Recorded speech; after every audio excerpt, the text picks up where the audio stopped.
நீ இறக்க வேண்டிய இடத்தில் இருந்திருந்தால் தேவதாரி கட்டை குங்கும கட்டை எல்லாம் வைத்து அடக்கம் செய்திருக்கலாம்.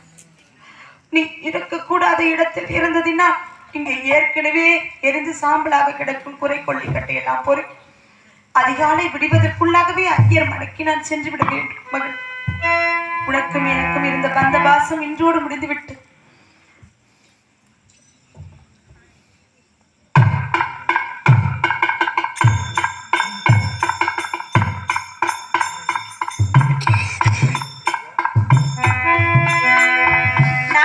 சத்திய உண்மை என்றால், நான் காத்த பதிவிரதா தன்மை உண்மை என்றால், இவன் எரிந்து சாம்பலாவதற்குள் என் நாயகர் எங்கிருந்தாலும் இங்கு வந்துவிட வேண்டும். கொல்லியும் வைக்க போறேன் மன்னா,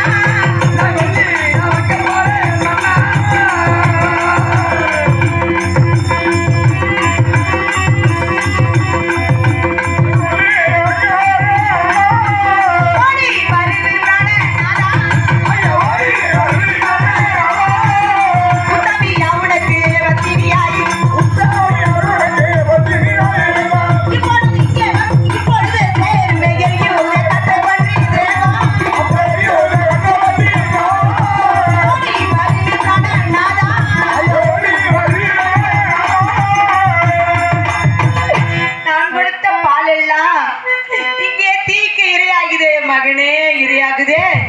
அப்ப சிவன் அருளாம வந்த செல்லமுதே மகனே செல்லமுதே.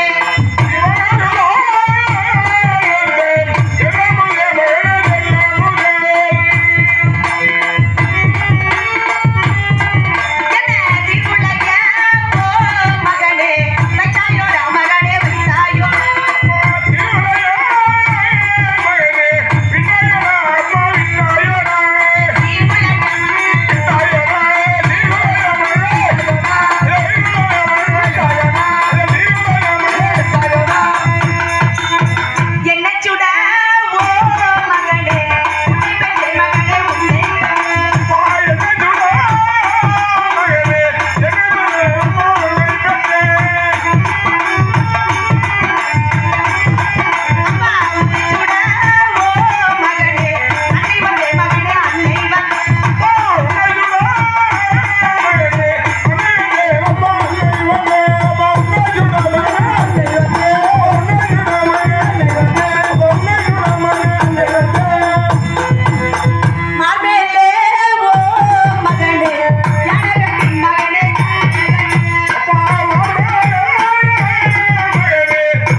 இந்த மயானம் என்னுடைய எஜமான் வீரபாகுக்கு சொந்தமானது. இந்த மயானத்தில் ஒரு பணத்தை தகடிக்க வேண்டும் என்றால் கால்பணம் வளர்த்துண்டு வாக்கியரசி கொடுப்பது இந்த மயானத்துடைய மரபு. அதை மீறி ஒரு பெண்ணாகப்பட்டவன் ராத்திரி வேளையிலே சோவென்று பணி பெய்து கொண்டிருக்கின்ற பொழுது சண்டாளி திருட்டுத்தனமாக காற்றத்தை எரியவிட்டு உறங்குகின்றார். யார் என்று பார்க்கலாம். பெரம்பலூர் மாவட்டம் அம்மா கிராமத்தில் அருள் வாழ்த்துக் கொண்டிருக்கும் பெண்ணே அருள்மிகு ஸ்ரீ செல்வ விநாயகர் அம்மம்மா செல்லியம்மன் யார் அடிகள்